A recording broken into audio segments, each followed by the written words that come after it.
The Renaissance period was a time of great innovation and cultural transformation, but it also had its fair share of weird and intriguing stories. Here are a few odd tales from that era. Our first story takes us to the city of Strasbourg, Alsace, modern-day France, where a bizarre phenomenon occurred in the summer of 1518. This strange event involved a large number of people dancing uncontrollably and seemingly involuntarily for days, and in some cases even weeks, resulting in exhaustion, injury, and death. It all began with a woman named Frau Troffea. In July 1518, she stepped into a street in Strasbourg and began dancing. Her dance continued for hours, and the movements were described as strange, erratic, and frenzied. To the astonishment of onlookers, she seemed unable to stop, and within days, her compulsive dancing attracted a crowd. Strangely, within a week, approximately 400 people had joined Frau Troffea in this uncontrollable dance. The participants were predominantly women, and the number of dancers continued to rise. The dancers exhibited various symptoms, including delirium, hallucinations, and emotional distress. Reports from the time mention that some appeared to be in a trance-like state, as if possessed by some other force. There were accounts of dancers laughing, crying, and screaming while they danced, as well as showing signs of pain and fatigue. The dancing persisted for weeks, and some individuals danced themselves to death due to exhaustion, heart attacks, or strokes. The dancing plague eventually subsided by late August 1518. There are no historical records detailing how it stopped or what happened to the remaining dancers after the event ended. The dancing plague of 1518 remains an enigma in history, and there is no definitive answer to its cause. Next, let's talk about the rooster trial, a peculiar event from the Renaissance period that involved putting animals on trial for alleged crimes. Yes, you heard that right. During the Renaissance, people in Europe held beliefs in superstitions and supernatural forces. They often associated animals with magical or malevolent properties. As a result, when unusual or unexplained events occurred, animals were sometimes blamed, leading to their arrest and trial. One of the most famous instances of such a trial is the rooster trial that took place in the early 16th century in Basel, Switzerland. In 1474, a fire broke out in a barn in Basel, Switzerland, resulting in significant damage to the property. The cause of the fire was unclear, but local authorities were eager to find someone or something to hold responsible. In a bizarre turn of events, a rooster was accused of starting the fire by setting the barn alight with its crowing. It was believed that the rooster's crow had some supernatural power that could ignite fires. The authorities decided to put the rooster on trial to determine its guilt or innocence. The trial of the rooster was conducted with some semblance of a legal proceeding. A special court was convened to hear the case against the bird. Despite the absurdity of the trial, the rooster was found guilty and sentenced to death. It was executed by being burned at the stake, presumably as punishment for its alleged crime. The rooster trial and similar animal trials were symbolic acts that allowed people to find a scapegoat for unexplained events or natural disasters. In many cases, these trials reflected deeply ingrained superstitious beliefs and the fear of the unknown. On third, we have the Unholy Pope and the Cadaver Synod, the bizarre and macabre event that took place during the Renaissance period.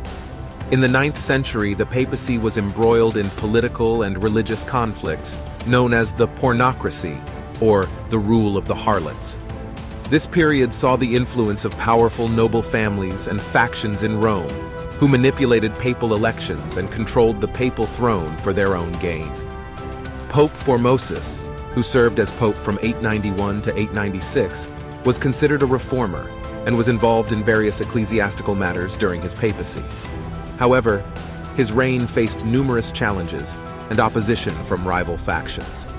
Pope Formosus died in 896, and his successor, Pope Boniface VI, held the papacy for only 15 days before passing away. The next pope, Stephen VI, was elected under the influence of a powerful Roman family called the Spoleto. Stephen VI had been a deacon under Pope Formosus and had a personal vendetta against him. In 897, Stephen VI, backed by the Spoleto family, conducted the infamous Cadaver Synod, a posthumous trial of Pope Formosus. The synod was held in the Basilica of St. John Lateran in Rome. In the trial, the corpse of Pope Formosus was exhumed from its grave and dressed in papal vestments. The body was propped up on a throne and treated as if it were a living defendant. A deacon was appointed to act as the prosecutor, accusing the deceased pope of various crimes, including perjury and violating canon law. Despite the absurdity of the trial, the corpse of Pope Formosus was made to respond to the charges by proxy. Not surprisingly, Pope Formosus was found guilty in this grotesque and one-sided trial. His papal vestments were removed, and 3 of his fingers, used to bless during ceremonies, were severed as a symbol of his supposed guilt.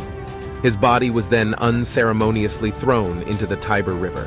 The cadaver synod and the subsequent mistreatment of the corpse of Pope Formosus caused widespread outrage and condemnation within the church and beyond. Stephen VI's papacy was short-lived, and he was eventually imprisoned and strangled to death. Pope Formosus's remains were later recovered from the Tiber River, and he was reburied in a more dignified manner. His reputation was posthumously rehabilitated, and his legacy as a reformer and advocate for justice was restored. The cadaver synod remains an extraordinary and disturbing event in the history of the papacy. In 4th place, we have the Borgia family's poisonous reputation. The Borgia family, led by Pope Alexander VI, ascended to power in the late 15th century. With cunning diplomacy, they maneuvered their way into influential positions, dominating both religious and secular affairs.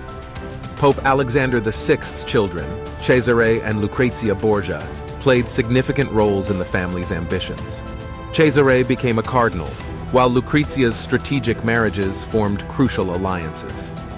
Rumors of poisonings began to circulate around the Borgia family, accusing them of using deadly substances to eliminate political rivals. The shadow of poison cast doubts over their actions. The mysterious death of Giovanni Borgia, Pope Alexander II's son, added fuel to the rumors. Was he murdered by rivals? Or did poison play a part in his demise? Lucrezia Borgia faced accusations of being involved in poisonings and illicit affairs.